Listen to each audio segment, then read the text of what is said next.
Welcome to Naughty Stories channel. Be sure to subscribe to the channel to know when new videos will be released. Put a like under this video if you like what I do. Thank you. Now make yourselves comfortable and I'll start my story. Prologue. The first time Lillian heard the echo, she thought it was sleep deprivation. 3:17 a.m. The glowing red numbers of her bedside clock burned into her retinas as she lay frozen beneath sweat-damp sheets. The voice had been hers, but wrong, stretched, like someone had recorded her speaking and played it back through a mouthful of wet cotton. "You'll let her die too." Lillian's fingers trembled as she reached for the tape recorder beside her bed. The cassette inside was blank, just like yesterday, just like every night since she'd moved back into this cursed house. She pressed record. "Day 14, she whispered. The house is remembering louder. Somewhere below her, the basement door creaked open. Chapter 1. The storm followed Evelyn all the way from Chicago. Rain lashed against her rental car as she crossed into Black Hollow Township, the wipers fighting a losing battle against the downpour. Her phone had died 20 minutes ago, taking the GPS with it. Not that she needed directions. Every pothole on this road was tattooed in her muscle memory. The town looked like a postcard left out in the rain too long.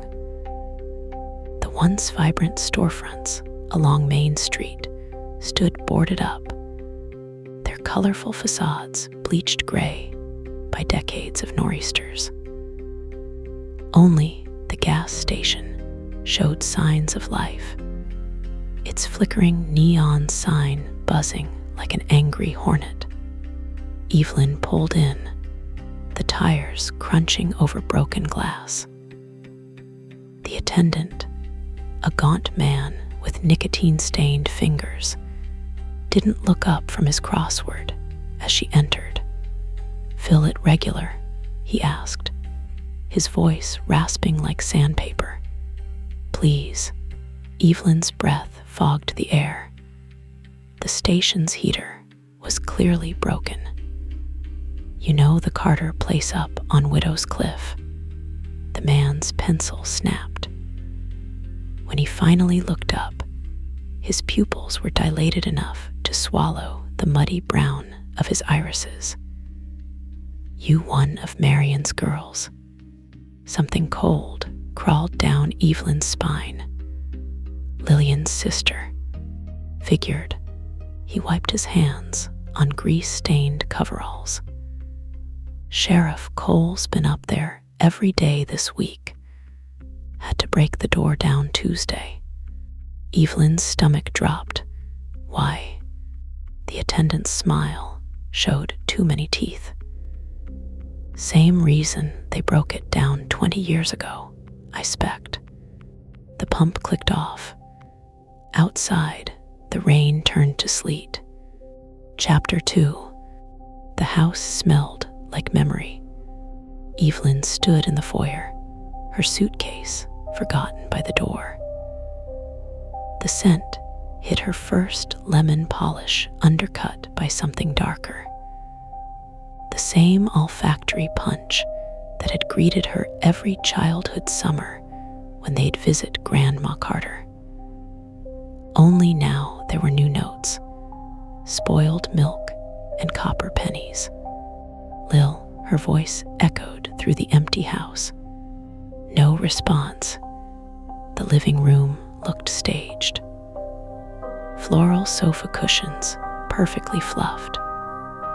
Coffee table wiped clean, except for a single water ring. Above the fireplace, the family portrait still hung crooked drunken attempt at leveling it preserved like a museum exhibit. Upstairs, Lillian's bedroom door stood ajar. Evelyn pushed it open with her elbow. The room was obsessively neat, bed made with hospital corners, books arranged alphabetically on the shelves. Only the desk showed signs of recent activity. Dozens of cassette tapes were labeled in Lillian's precise handwriting.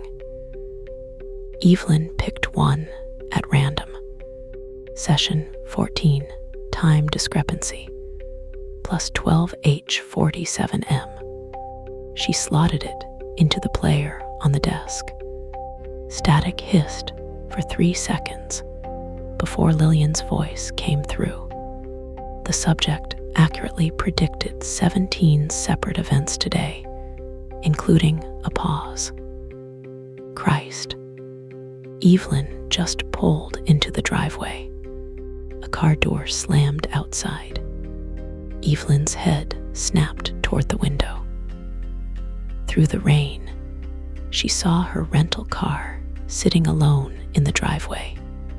The recording continued. If you're hearing this, Evie, check the basement. And for God's sake, don't trust anything, Daniel. The tape cut off mid-sentence. Somewhere below her feet, a floorboard creaked. Chapter 3. The basement door was locked. Not just locked, barricaded.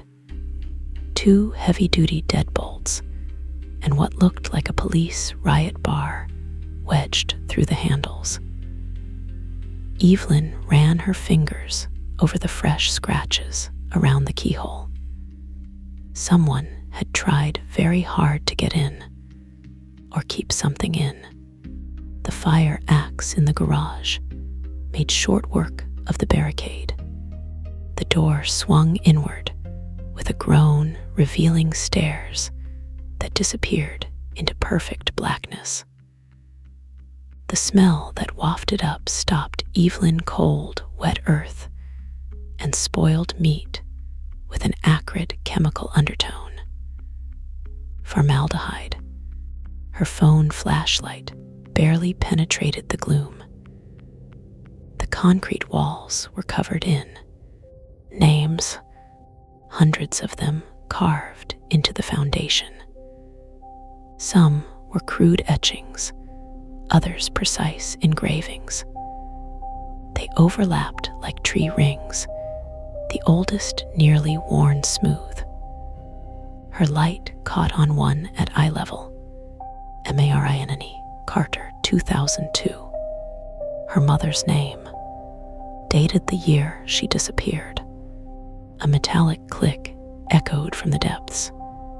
Evelyn's light jerked toward the sound, illuminating a vintage reel-to-reel recorder sitting on the bottom step. It shouldn't have been powered.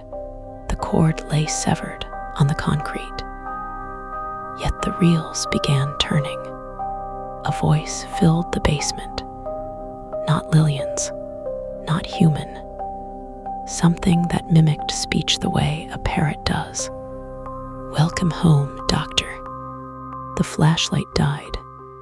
In the perfect dark, something moist brushed Evelyn's ankle. Chapter 4. The Sheriff's Secret. The Black Hollow Sheriff's Department smelled like burnt coffee and regret. Evelyn sat across from Sheriff Daniel Cole, watching his calloused fingers tap arrhythmically on the case file between them. The man had aged 20 years since she'd last seen him at her mother's memorial. Deep fissures carved his forehead, and his once black hair had gone the color of gunmetal. "You shouldn't have broken into the basement," he said, sliding a styrofoam cup toward her. The coffee inside looked like tar. Evelyn ignored it. "Where's my sister, Daniel?" The sheriff's left eye twitched. He opened the file to reveal crime scene photos of Lillian's bedroom. Blood spatter decorated the soundproof foam on the walls in Rorschach patterns. "We found this 3 days ago." He placed a clear evidence bag containing a cassette on the desk. The label read, "Final Testament, play me first." Evelyn reached for it, but Daniel's hand clamped over hers. His skin was fever hot. "Your family has a history of auditory phenomena." His thumb brushed the scar tissue where his earlobe should have been. Marion heard voices too, right before she walked into the ocean, Evelyn finished. The official story had always been suicide, but the body had never washed ashore. Daniel released her hand and stood abruptly. "Come with me." Chapter 5, The Lighthouse Keeper. The Black Hollow Lighthouse had been decommissioned in 1987. Yet as Evelyn followed Daniel up the crumbling steps, she heard generators humming. The red beacon wasn't just operational, it was spinning too fast, casting strobe-like flashes across the cliffs. "Jesus," Daniel muttered as they reached the top. The observation room looked like a cross between a radio station and a surgical theater. Reel-to-reel recorders lined the walls, their tapes feeding into a central console where waveforms danced across multiple monitors. And in the center sat the keeper. Evelyn recognized Jeremy Briggs from her childhood, the quiet boy who'd survived the 1999 incident. But the man before her bore little resemblance to that child. His skin had a waxy, translucent quality, like parchment stretched over bone. Worst were his ears, or rather, the spiraling scars where they should have been. "You finally came home," Jeremy said. His voice was wrong, multiple pitches, speaking simultaneously. "Lillian said you'd resist." Daniel grabbed Evelyn's arm. "Listen carefully. What you heard in the basement wasn't." A monitor exploded behind them. Evelyn screamed as glass shards peppered her back. The remaining screens flickered to life, each displaying the same waveform, a perfect replication of her scream from 3 seconds ago. Jeremy smiled, revealing teeth filed to points. The Hollow remembers. Chapter 6, The Bunker. The storm reached its crescendo as Evelyn stumbled down Widow's Cliff. Daniel's flashlight beam cut through the rain, illuminating the rusted bunker door, half buried in the hillside. The steel was etched with spiral patterns that made Evelyn's eyes water. "This is where it started," Daniel shouted over the wind. 1999. 5 kids went in. Jeremy came out, changed. Evelyn's jeans were soaked to the knees. What really happened to them? Daniel's face collapsed in on itself. They played a game, recorded their voices in the dark. Only when they played it back, he swallowed hard. There were extra voices on the tape. A metallic screech echoed from inside the bunker. Evelyn's breath hitched. That was Lillian's "I'm hurt" noise, the same sound she'd made when she broke her arm at age 9. Without thinking, Evelyn lunged for the door. Daniel tackled her into the mud. "It's not her." The hollow mimics what it wants to eat. Rainwater streamed down Evelyn's face as she wrestled free. Then, why bring me here? Because you're the only one who can record over it. Daniel shoved a vintage microphone into her hands.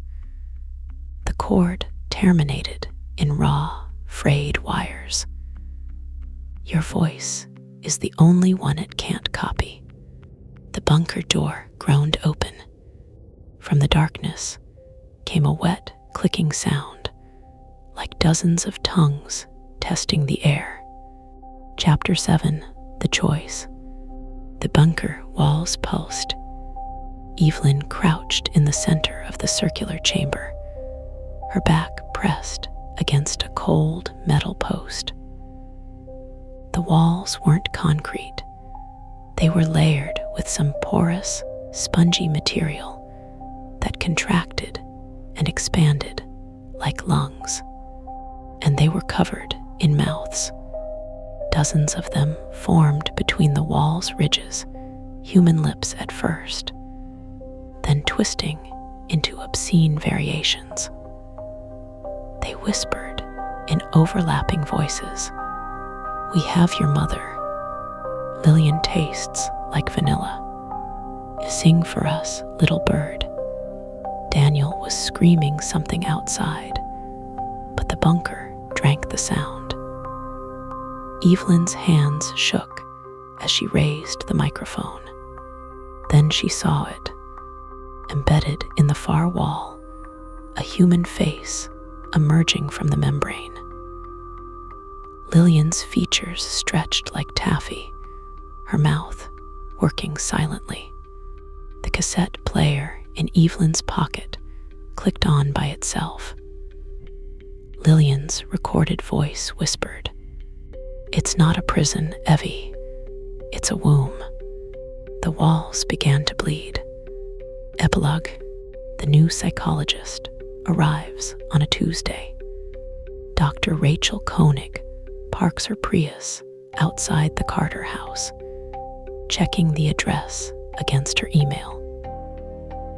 The message from Evelyn Carter had been peculiar, something about inherited auditory hallucinations and a family history of psychosis. The front door stands ajar. Inside, the house smells of lemon polish and fresh coffee. A cassette recorder sits on the kitchen table, its play button depressed. Rachel leans closer. The voice that emerges is unmistakably Evelyn's. Don't sit down, doctor. Don't drink the tea. And whatever you do, a wet click, then a chorus of whispers. Don't ask about the bunker. Upstairs, a floorboard creaks. The recorder keeps playing as Rachel reaches for her phone. The last thing it says before she crosses the threshold is, "Welcome to the Hollow. Newspaper clipping 1. Black Hollow cassette, June 8, 1999. 5 children vanish during recording game. Image, black and white photo of smiling children holding tape recorders outside bunker. Local children disappeared last night during what witnesses describe as an audio scavenger hunt. The group entered the abandoned military bunker near Widow's Cliff at approximately 8:30 p.m. Only Jeremy Briggs, 12, emerged, found in a catatonic state, clutching a tape recorder, playing unidentifiable screams, according to sheriff's deputies. Kids said they wanted to record ghost voices, reports classmate Melissa Carter, 14. Jeremy kept saying the bunker was a good listener. Search efforts continue. Parents are advised. Article cut off. Journal entry 1. From From Lillian Carter's notebook. 3 weeks before disappearance. Day 22. The echo is learning. Playback now precedes speech by 6.3 seconds. When I say good morning to the mirror, the recorder already has my response. It's not morning yet. Dr. Calloway increased my risperidone. Useless. The pills can't fix what's wrong with this house. Found more names in the basement today. Not carved, grown. The walls are pushing them out like splinters. Saw Mom's name weeping something dark. Not blood. Thicker. Like the sludge in old tape recorder heads. Jeremy says I need to feed it different sounds. Says it's getting hungry again. God, I miss when we just thought Mom was crazy. Police report. Case 994-572. Redacted. Incident description. 11-0-3-1999. 02-17 HRS. Responded to 34 Widows Cliff Ard Ray, screaming. Homeowner Marion Carter, 34. Found in basement recording studio. Subject had removed own fingernails with pliers, found arranged in spiral pattern. All mirrors, reflective surfaces, covered in black paint. 37 cassette recorders, found running simultaneously. Subject repeating, they want the baby's laugh. Disposition, transported to Eastern Maine Medical Psych Hold. Disappeared from locked ward 11-0-51999. Presumed suicide. Case closed. Note in margin. Tell Danny to burn the tapes. Newspaper clipping 2. Portland Press Herald, September 15, 2023. Controversial study links infrastructure to psychosis. Image, sound wave analysis from Black Hollow Bunker. MIT researchers confirm the abandoned Black Hollow Bunker produces infrasound at 18.98 Hz. The exact frequency shown to cause visual hallucinations and sense of presence in 92% of test subjects. The spiral architecture acts as a natural resonator, explains Dr. Aaron Patel. It's essentially a massive, accidental infrasound weapon. When asked about local legends of voice stealing, Patel laughed, then paused. Actually, extreme low frequencies could theoretically imprint on human tissue, like an organic tape recorder. Town officials have declined. Remainder torn off. Journal entry 2. From Evelyn's notes, recovered from bunker. Final entry. It's not sound. It's not even alive. The hollow is the bunker's hunger.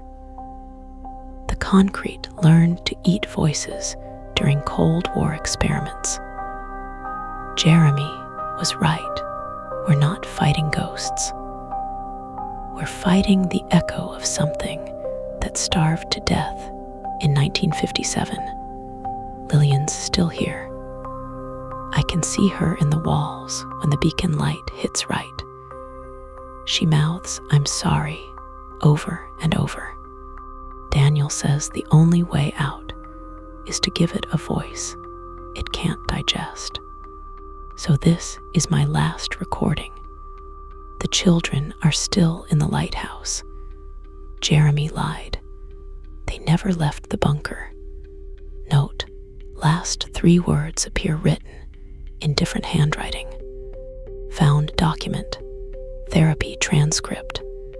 Dr. Calloway's session notes. Evelyn Carter. Session 14. Patient reports. Time skips, where she has entire conversations she can't recall. Presented audio evidence. A recording where two versions of her voice argue. The younger one keeps asking where mom is. The older one says awful things. When pressed, patient played segment marked, "Do not listen." My professional opinion. Engineered audio pareidolia, voice synthesis, plus backward masking. Yet the voice predicted today's session 14 hours before it occurred. Prescribed lithium. Scheduled MRI to rule out temporal lobe epilepsy. Note added later. Cancel MRI. Sheriff Cole provided classified files. Transfer case to Dr. Patel at MIT. Sheriff Daniel Cole's private journals. Black leather notebook. Entries recovered from evidence locker 347. June 10, 1999. They found Jeremy at dawn, curled up in the bunker doorway like a newborn. The kid won't speak, just keeps clutching that damn recorder. Played it for the parents. Nearly had a riot when Mary Briggs heard what sounds like Tommy's voice screaming, "Make it stop chewing," under the static. Doc says Jeremy's eardrums are wrong, like something tunneled through them from the inside. Took the tape to old man Henderson at the radio station. His face went white when he saw the waveform. "That's not possible," he keeps saying. Human voices don't make spiral patterns. Locked the bunker, threw away the key. God help us if the others start talking. November 4, 1999. Marion broke last night. Found her in the basement with her hands raw from scratching at the walls. She'd written their names in concentric circles. All 5 missing kids, plus 3 new ones I didn't recognize. When I pulled her away, the plaster moved under my fingers, like something breathing beneath it. She kept begging for a recorder. "They want to tell you about the hollow, Danny. How hungry it gets." The look in her eyes. Same as Jeremy's when we pulled him out. Burnt every tape in the house. Too late for her, not for the girls. September 12, 2023. Lillian came to the station today. She played me a recording of us talking, except this conversation hasn't happened yet. Scheduled for next Thursday at 2 p.m. according to her timestamp. In it, I'm begging her not to go into the basement. She laughs and says, "You fed it, my mother. Now it wants dessert." The scary part, I recognized my own sobs. That particular hitch in my breath I've had since 99. Called Jeremy.